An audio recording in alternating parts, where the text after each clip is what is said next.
Aka. Next, we're going to move on to a discussion about religion, tradition, and LGBT lifestyles. We already heard in that panel about some of the traditional conservative or some of the social or family values that can provide some barriers to change on this issue in Asia. And so now in this panel, we're going to dive down a bit deeper on this issue.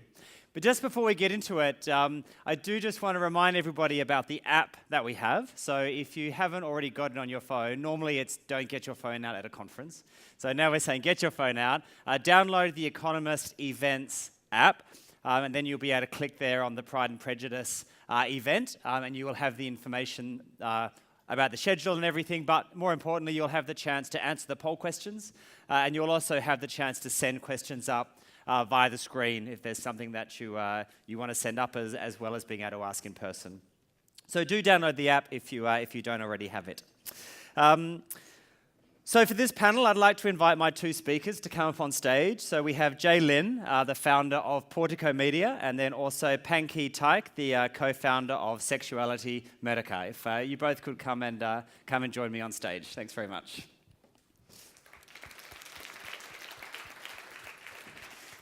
Jay, if you take the middle, and Pang, if you take the end. So, in South and Southeast Asia, religious beliefs are a lot more prevalent than in North and East Asia, and surveys suggest in South and Southeast Asia in particular, that religion plays a much stronger role in people's lifestyle and both private life and also public life. If we think about some of the rapid change that we've seen in some countries in the West in recent years, where technology, education, probably some other trends have led to some quite rapid changes in both legal status, but also in, social acceptance and the public discourse around LGBT. A lot of those trends are also affecting this region. So, the education, the technology. So what's the implication here? What path do we think Asia will take? And what's the relationship here between tradition and modernity? So these are some topics that we're going to discuss. I actually want to, before I launch in, I forgot about doing this before. You've got the yes-nos on your table. I'm going to do a yes-no at the beginning, and maybe we can come back to it at the end. Do you think religion is a bigger barrier than family values for LGBT progress in Asia? Is religion a bigger barrier than family values for LGBT progress in Asia? Okay, so that's probably a 70% yes, do you reckon, guys? A 70% yes and a 30% no. So a lot of people thinking religion is a bigger barrier than family values. So, Jay, with that kind of context, if I can start with you, so Taiwan's just become the first in Asia to legalize gay marriage. I guess I have to say, as an Australian outside of Australia and New Zealand, so I count us as part of Asia. But if we exclude us, then Taiwan has been the first. What are your experiences of the process of that campaign and that change in the law in Taiwan, and what role did religion play? Okay, thanks, Simon. Before I answer your questions, I think I'm the only Taiwanese representative speaking at the panel. So it's really self-gratifying, but I would like to use this opportunity to get a round of applause for Taiwan to be the first country in Asia, not Asia Pacific, to pass same-sex marriage. It's great now that same-sex couples like me and myself and my partner and our two kids, that's too egotistical, can get married. But I think more excitingly, it's all the fabulous weddings and honeymoons, and even more exciting beyond that is all the red envelopes and all the laissez that we'll be able to claw back from all the straight weddings that we've been to and given out to our colleagues, relatives, and friends. So this is very exciting on top of everything else.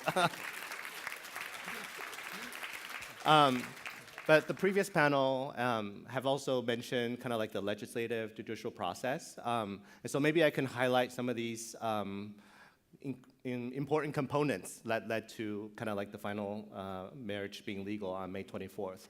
So judicially, actually, it didn't come out of a vacuum. Back in 1986, we already have the LGBT pioneer Qi Jiawei petition the Taipei city courts for recognition of his same-sex marriage. It was, of course, denied and appealed. And finally, in 2017, May 24th, the Constitutional Court actually made the ruling demanding that the legislature come up with legislation that would comply with the Constitution's equality clause for same-sex couples to get married. So that's why you have that timeline of May 24th, 2019. So back to the legislative process, also not in a vacuum. 10 plus years ago, we already have legislators who petitioned and who drafted bills for not same-sex marriage, but civil unions and partnerships that, of course, never made it pass through the Judiciary Committee. And so it was in the last 3-4 years that we had a DPP president and a majority in legislature that kind of started the engine rolling, because part of current President Tsai Ing-wen's kind of like campaign promise was that she would be an advocate for same-sex marriage. And that kind of created the momentum for the legislators to actually have faith that they could carry these bills through kind of like the whole duration of the bill-making process, from the Judiciary Committee to the plenary sessions to line item voting, and finally, again, on May 17th, the final bill, which is not amendment of the civil codes, but it's a provisional code. And one aspect to mention here is also there was a very crucial event that happened in 2016, which is the suicide of a French professor by the name of Jacques Picot. He committed suicide because he couldn't make any medical decisions for his male partner of 30 years because of his deceased partner's family's wishes. And also after his partner's death, he actually could not share of any of the community property that they held together. And so this became national public news. And it was actually one of the key non-legislative or non-judicial sort of like incidences. It's a media news that made LGBT plight and the need for same-sex marriage very apparent to the mass population. So then to the social political, again, it's also not a vacuum. Even though I mentioned the Jacques Picot incident, for example, I moved back to Taiwan 15 years ago, and back then it was the second year of Taipei Pride. And I remember only several thousand people participated in that Pride. And go back to just as early as last year in 2018, we had 150,000 people turn out for Taipei Pride. And this year, it's anticipated to be over 200,000. And what's the reaction? I mean, Taiwan does have the biggest pride in Asia. It's got one of the more open and accepting societies and one of the more active LGBT communities. Right. What has been the reaction of the religious organizations in the country to this? How large a role have they played? They've played a very critical role as the anti-gay, or in particular the Christian churches, in advocating for the anti-gay referendum and sort of any denial of any gay rights. Even though in Taiwan we're predominantly a Buddhist country, so the Christian population is about 5%, just maybe the LGBT percentage, roughly you could say maybe it's like somewhere around 5%. And so it's like 5% versus 5%. But as I'm one of the members of the Marriage Equality Coalition, but we made it a point not to sort of like focus our attention on converting that 5%. We spent most of our attention on converting the remaining 90%. And the remaining 90% actually don't necessarily have a very negative, like Sodom Gomorrah, you'll burn in hell connotation to Buddhism. And so it's more about telling them about how incorporating gays as part of society is actually a push for not just freedom and equality, but also harmony, because your sons and your relatives and your colleagues can now be fully integrated as members of society. And using our stories, for example, as a gay dad, to convince legislatures, to convince the general public that actually being a gay is not the end of the family lineage. There are medical advances such as IVF or surrogacy that have been used by straight couples all throughout the world to have children. And so that actually gave we gained actually a lot of support from the mainstream community, especially families, to come and support same-sex marriage. And so the debate, yes, and the sort of Christian group never kind of framed the debate from a religious angle, because that would just kind of fall on deaf ears, talking about Sodom and Gomorrah or burn in hell. So they created many other sort of like falsehoods. For example, like I said,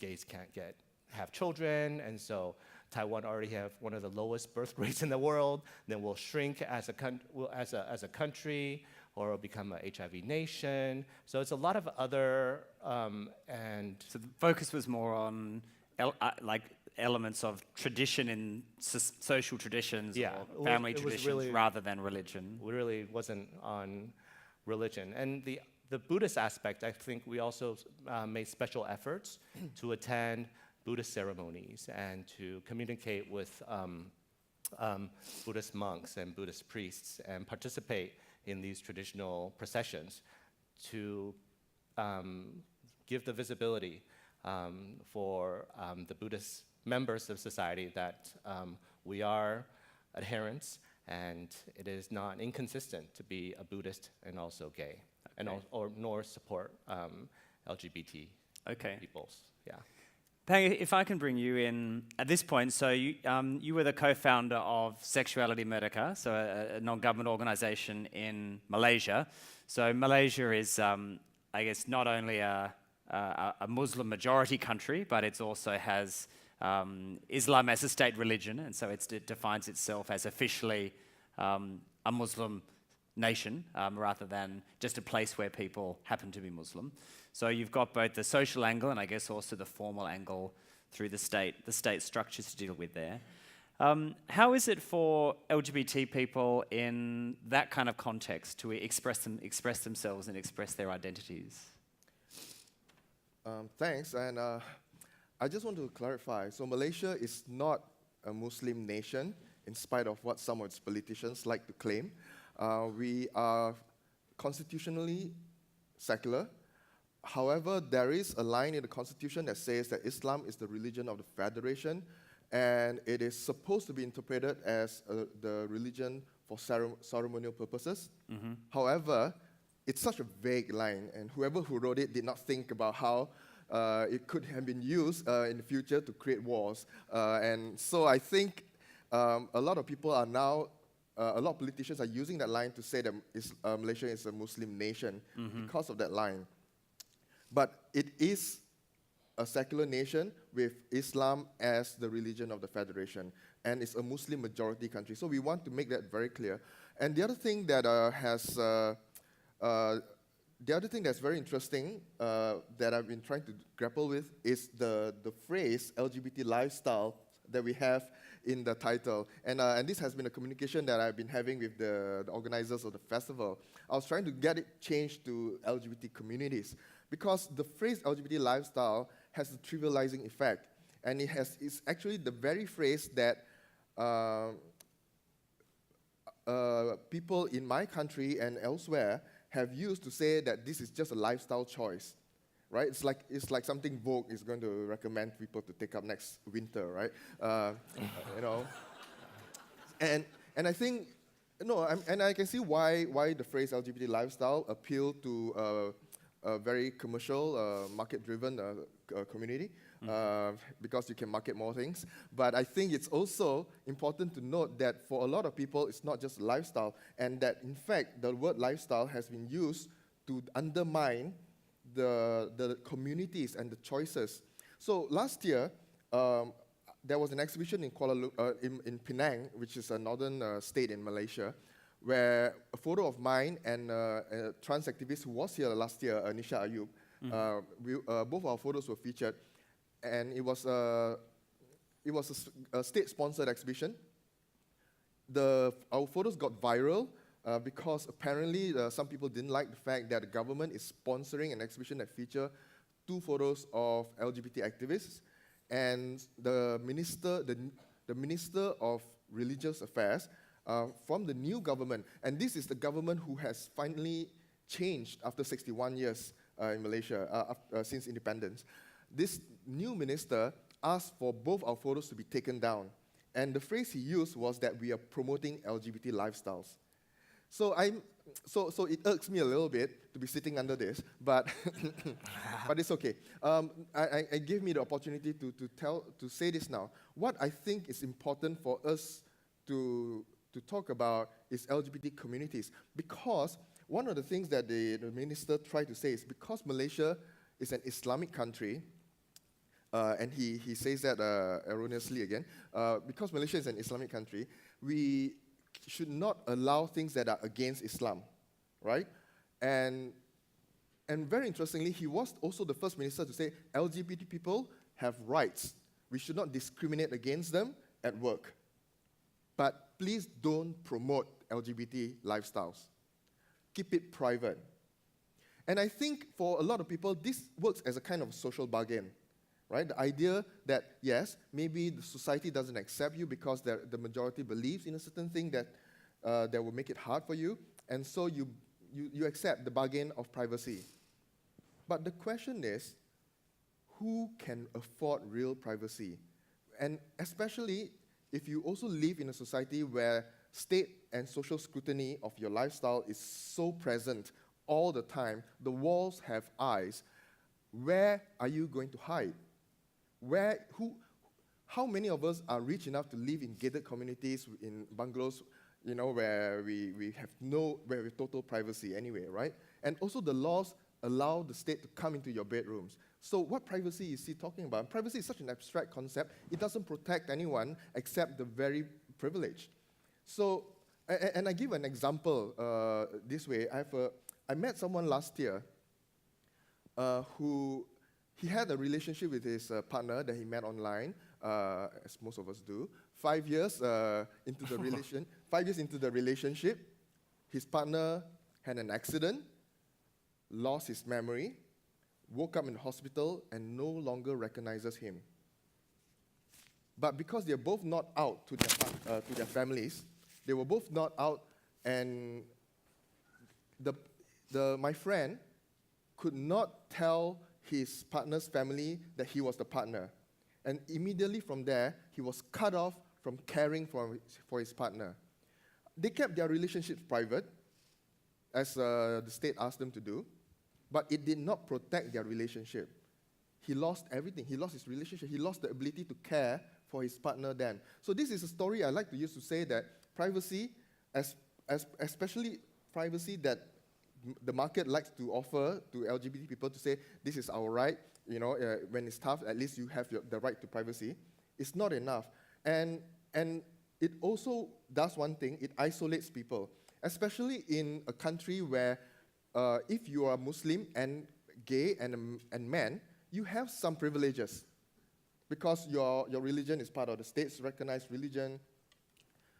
You can pretend and you can perform the scripts required of being a Muslim man in the public, and then you get away, you get some leverage, you get less seen and what you do in privacy. So, right? So Malaysia is a multi-ethnic country, so majority Malay who are largely Muslim, but then also sizable Chinese and then Indian minorities as well. How does the traditions or the expectations from that Muslim majority feed into the other communities? So there is an expectation that everybody else gives respect or gives way to the majority's religion, right? And this also makes it difficult for someone like me who's an atheist and gay to speak up. And so the spaces are actually limited for us to organize. And this is what I mean by the challenge of asking us to stay private, because it prevents us from organizing, it prevents us from building communities. And I think in societies like Malaysia, in places like Malaysia, a lot of LGBT people who are young, they suffer a lot of mental health distress, because you grow up in an environment like that, you believe that you don't belong, or there's something wrong with you, you're sinful. If you're bullied, you have no one to talk to. You can't tell anyone because you think you'll be bullied further, right? You won't report to the police if you get sexually abused as well. So that's because you think it's all your fault. So the isolation keeps you, and it prevents you from actually reaching out and building communities that will help. And one of the things that we are trying to do in Malaysia is creating communities and empowering even Muslim LGBT people to create communities. And this is the challenge. The challenge is actually creating spaces and technology that allow Muslim people who may not be ready to be out to create communities that are safe for themselves in order for them to organize and to look after each other. We've had a question come through from the app, and actually I'll also, after this, come out to the audience if anybody would like to come in with something. Can you talk about the place that religion and religious values has or should have in global corporate business? So we've talked a bit about, I guess, the social and family aspects. What about the corporate aspect of that? Can I just kind of follow up on something that Peng just said about privacy? Of course, Malaysia and Taiwan are on different spectrums of kind of LGBT rights, but privacy is something that in Taiwan, as LGBT activists, we're actively encouraging people to walk out of, whether it's coming out of the closet yourself and sharing your stories with your relatives or your colleagues, and hoping that they can be empathetic towards the plight of LGBT, so that they actually know someone who is LGBT and knows what that feels like and why it's important to have equality and have rights, and also to hopefully get people who are from the mainstream community as well as the corporate community, whether they're a Christian or Buddhist or whatever, to actually also come out and support LGBT. And that's precisely the point, so that we know who our allies are and who potentially are enemies or people who have yet to convert are, so that we can start creating these alliances, these bridges for communication, crossing religious lines, social lines, corporate lines. I just wanted to follow that up with what Peng said. Yeah, I think unfortunately, I think in the corporate culture in Malaysia, religious values play a big role, and people use that as a justification that if you operate in Malaysia, you need to respect the official religion. And this often means it can take a range of responses, from asking people to not be out, and I think most people accept this bargain, as I mentioned earlier, to actually denying people employment, and recently people have been advocating for boycotts of businesses run by transgender individuals. So this has taken a range of responses. And I want to also note something that a previous panelist has said, that corporations get change done faster than NGOs. I beg to differ. I think it's not a competition. It is a collaboration. In fact, in many places, the corporations come in only at the very last minute, when it's safe enough for the corporations to come in after NGOs have made the noise and created the space that allow for that to happen. So we need to acknowledge that it is not a competition, it's a collaboration. And often in Malaysia, corporations will tell me, we are not ready to make a stand. And I'm okay with that. I understand you need to operate. So I tell them, what you can do, however, is to at least, if you want to support LGBT in your company, you don't have to make a public stand about it, but you have to be able to communicate that to your staff. A lot of people, and a lot of MNCs in Malaysia with non-discriminatory policies do not communicate these policies. And so it's useless if a policy sits there and it's not communicated. But the other thing that's very important is to also tell your staff that as part of their identity of being LGBT, being involved in activism, being involved in their community is okay, and that they will have a job if they are involved outside and still come back to the company. And this then allows Malaysians to be involved, so where the corporates can't. Two practical ideas if anyone's operating in Malaysia. Yeah. Anyone from the audience want to come in with a question from the floor? We have another one from the app, but yep, the Morgan Stanley table at the front.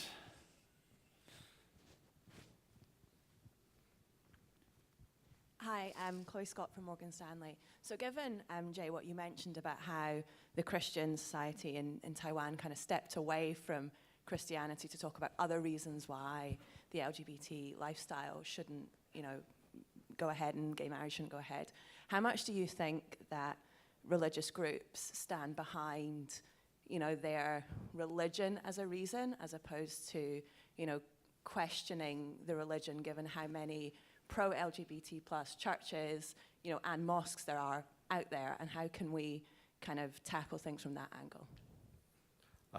Well, in terms of Christianity in Taiwan, it's definitely not all Christians are anti-gay. And so the way we build bridges with people within these Christian community in Taiwan is also to have Christian priests who are gay, or Christian parishioners who openly talk about what the Bible says or doesn't say, and to communicate with those Christians directly on a level that they can relate to and be convinced about. And so, but I think there is, of course, definitely the anti-gay element from the Christian church, combined with kind of like traditionalists, family values, why it should be a man and woman. It's kind of really hard to dissect how kind of like their mutual interest to not have same-sex marriage pass come together. And so it kind of become a block. So it's not just based on religious beliefs, but also traditional beliefs. And the most ardent anti-gay supporters in Taiwan are the Christian groups with a lot of influence into government, with a lot of ties to certain corporate entities, and then they create sort of like media messages that then get other portions of the population to buy in to their religious agenda. Thank God it didn't work. We just got 2 minutes left, so Pang, I want to come to you with something, and then I'll ask you both for any closing thoughts. We've actually got 2 questions from the app here that are sort of related, and they're really about how do you create a safe space for LGBT people or people who are not out. I guess one as individuals, and there's also a question about your experience kind of running a non-government organization in that context as well. So how do you create an organizational safe space? I want to say it is never safe. And we do this because it's not yet safe. Otherwise, we are not doing this if it's safe, right? We are all here because it is not yet safe for a lot of people to do it. I also have said earlier, a lot of times corporations come in only when it's safe. So I think we need to find a way to meet in the middle. A lot of people don't have that safety, and they're trying to create a safety. And some of the ways that we create a safety, unfortunately, for better or worse, is have a lot of risk assessment, which is something we learn from corporate culture as well. A lot of risk assessment and risk management for everything we organize and everything we do. And it's exhausting. If every meeting we have, 50% of it is about risk. It's exhausting, but we recognize that it's necessary. The other thing that we need to do, and we have been trying to do, is also to implement self-care and recognize the need for community to look after each other's mental health. Because when you're operating in an environment where you have to do risk assessment all the time, and it's exhausting, you burn out. You burn out very quickly, and that's what they want to happen to you, right? They want you to burn out so you give up. So the 2 things that I would say that we need to make possible is to teach NGOs and LGBT organizations how to do risk management, and risk management not in the sense of recognizing risk and avoiding it, but maybe sometimes it's about looking at the risk and say, okay, that's a risk, these are the consequences, but these are the risks that are worth taking if these are in place. So it's about learning those kind of processes and also looking after each other's mental health. And Jay, just as any closing thoughts from you, but also perhaps you can squeeze in this last question that's come in from the app. So about how can we use religious leaders as allies? I mean, the panel before talked a bit about the role perhaps of Carrie Lam and her beliefs in shaping the debate in Hong Kong. I mean, you've mentioned that you did get some allies from the Christian community and some sort of public allies in Taiwan. How did that come about? What technique did you use to get religious people as public allies? I kind of want to answer the workspace issue first. Yeah. As a CEO of a company that does mainstream content distribution as well as running Asia's first LGBT movies online platform, of course, there are a lot of LGBT who work in our company. Also, like non-LGBT people. And so one thing I do is never ask in an interview, are you gay or are you straight? I don't ask any of those questions. And I never really know until like maybe that person brings their girlfriend or boyfriend or a significant other to events. And just as I never kind of assume that an LGBT person is suitable to be the best candidate for doing marketing for our gay movie service. For example, our current marketing director for our service is a straight man from Spain, and our producer is a straight woman. And so I never kind of assume whether a gay role or a role is suitable for a straight person for a gay person. And so just to create that sort of like safe space for everybody is kind of quite rudimentary and fundamental. Yeah. Okay, well, we've run out of time. Sorry we didn't get through all of the questions, but please join me in thanking Jay Lin from Portico Media and thank you, Teik, from Seksualiti Merdeka. Great.